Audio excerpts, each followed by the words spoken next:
This one is titled Cheating and Moving On. Hello.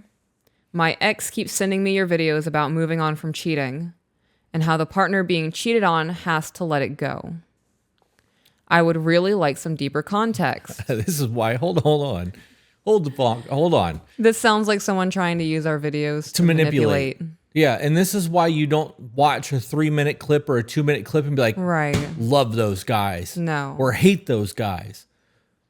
I fuck with this. I don't fuck with this. Maybe I should watch the whole thing and see if it's taken out of context or just not engage. Right. Yeah. Yeah. If you're a serial cheater and you're like, baby, come on, forgive me, I won't do it this time. Listen to this podcast, people. The best indicator for future actions is recent past behavior. And if your recent past behavior is cheating 3 times in the last 6 months, you don't deserve to be gotten back together with. Yeah, there needs to be a changed behavior. Right. All right, continuing on. My ex has cheated on me multiple times, not physically, but emotionally. We were both not innocent in our actions that led up to the first cheating. I withdrew from the relationship because of a very hurtful lie. It was stupid, and I overreacted. Whoa, wait a minute, though. You both fucked up. You said that. Right. So what did you do to him? Okay, if the lie was, hey, babe, I'm going to wear my defund politician shirts today. I was like, okay, babe. And then you show up at the studio and you're wearing pujitsu. What the fuck, babe? Why did you lie to me about that? Right. I can't believe that you would do that. Now I'm questioning everything in our relationship. I can see where the ownership is in that.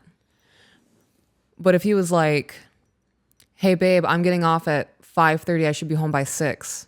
And then shows up at 9:45. Right. I was stuck in traffic. Right. Right. I heard that when you read that she has also fucked up. Right. Because she said that she has also done dirty and they both were doing dirty shit in the beginning.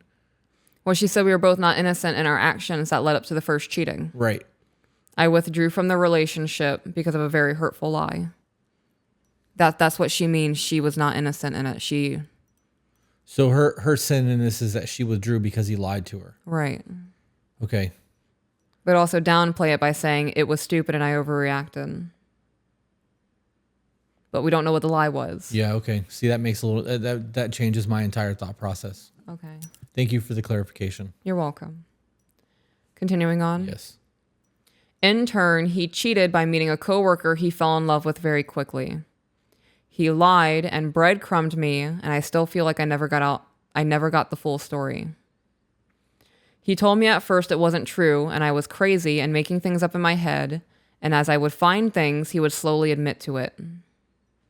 We decided as a couple we were going to both take responsibility for our part and move on. I'm going to ask you once, homie, like, the way that all of that was phrased and laid out, I'm going to ask you one time, are you cheating on me? No. And now I have to sit here and coax it out of you. Well, okay, you admitted to that one. And then another breadcrumb falls, and now we're going to have another argument about this for 45 minutes until you finally admit to it? No. We're not both taking accountability in this. What the fuck are you doing right now?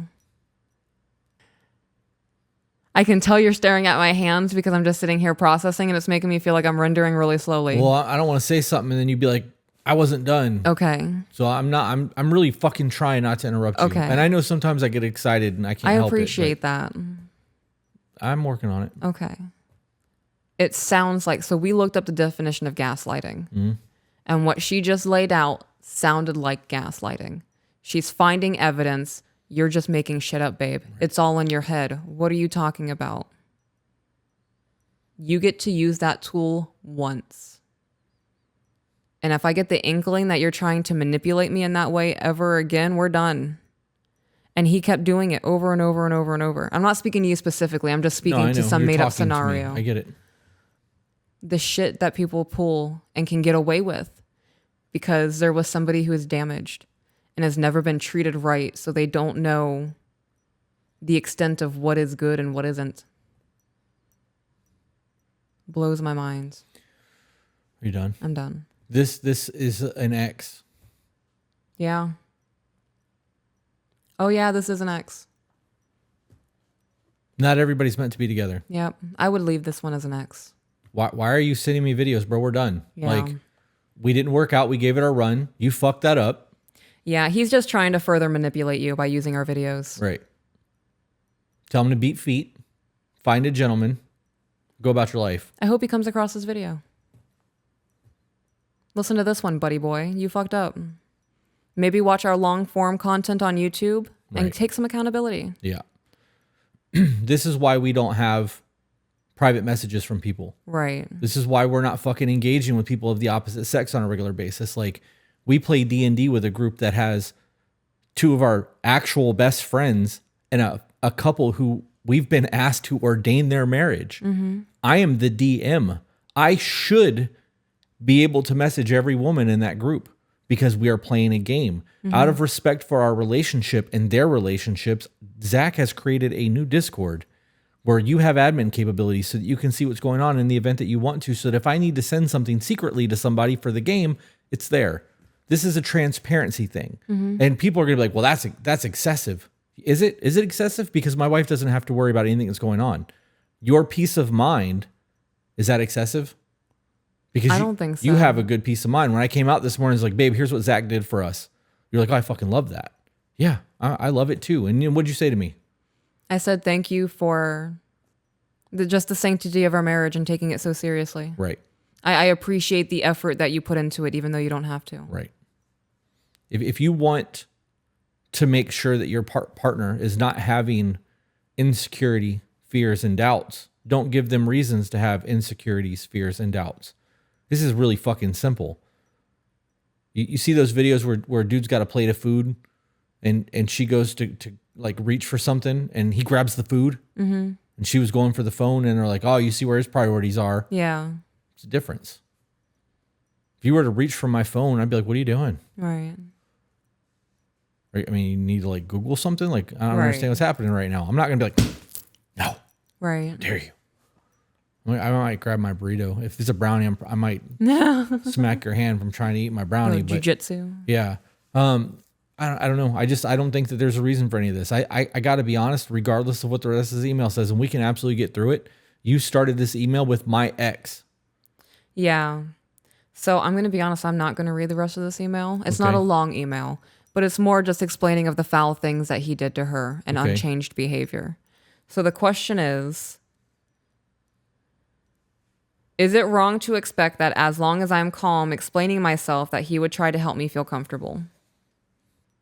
Make you feel comfortable how? If you're calm and you're like, hey, I'm feeling a little insecure right now. Can I look at your phone? Right. I know you've cheated on me in the past. I need some security right now. And I'm like, here you go. Right. We're calm. Password, you got that already. Like, yeah, validation. Right. That's safety. There's nothing wrong with that. Yeah. If you're asking for calm reassurances and he's getting angry and calling you names and like puffing his chest out, that's not okay. So like, what are you asking? Because that question doesn't give me a whole lot to go on. Well, we skipped a lot of shit. Right. Because she's just shaming him. And, he's manipulating. Like she's painting a picture of who he is. Yeah, I don't think that's shaming. She's just talking about the past events. Right. But if that's the case, why would you want to be with somebody like that? If you view him that way, and that's how you're painting the picture, that's your cognitive bias. Right. Why are you trying to save that relationship? Her last question is it time to walk away? And for me personally, I would have walked away. In my opinion, he's using our videos to try and further manipulate you. And people who take advantage of people and their charity, whether that be emotional or spiritual, financially, whatever it is, they want to latch on to you because they know they can get it from you if they push the right buttons. He's pushing your buttons right now. So this is your opportunity for growth where you're like, yes, you're sending me these videos and I agree with the information that they're giving, but you're not the guy on the receiving end of that. Where are your actions in all of that? Thanks for introducing me to the To Be Better podcast. I'm on my own growth journey now. I will talk to you never again. Right. That's that's a lot. He needs to watch the full content because we're not telling people to get over being cheated on. Right. We're telling people to work through what happened and figure out why it happened and grow from it. And people take ownership for their actions. Right. On both sides. Yes. As to why they failed in regards to seeking attention outside of the relationship. And I have been cheated on in the past. And now I have sat back and reflected on, okay, how did I push that person to that option? And people are going to say, oh, well, you can't push somebody into cheating. Well, no, you can't. But psychology is a very strong thing, and mental vindictiveness is a beast. And if you hold a pew-pew to someone's head and say, do this or die, they're going to do whatever they're telling them to do. And if someone feels trapped in a corner and they have no other way out, I can sit here and be miserable, or I can go and get some reprieve in a text message conversation with someone I think is cute. Yeah. I'm going to choose not to die. And it's not excusing their behavior. That doesn't make it okay. It's a perspective shift to understand someone's mental state when they make a decision that way, I suppose. Yeah, I think it's explaining their behavior, not excusing it. Yeah. And there's a difference. Mm-hmm. I think that people are going through the cheating situation needs to read Not Just Friends by Shirley Glass. I agree. Such a good book.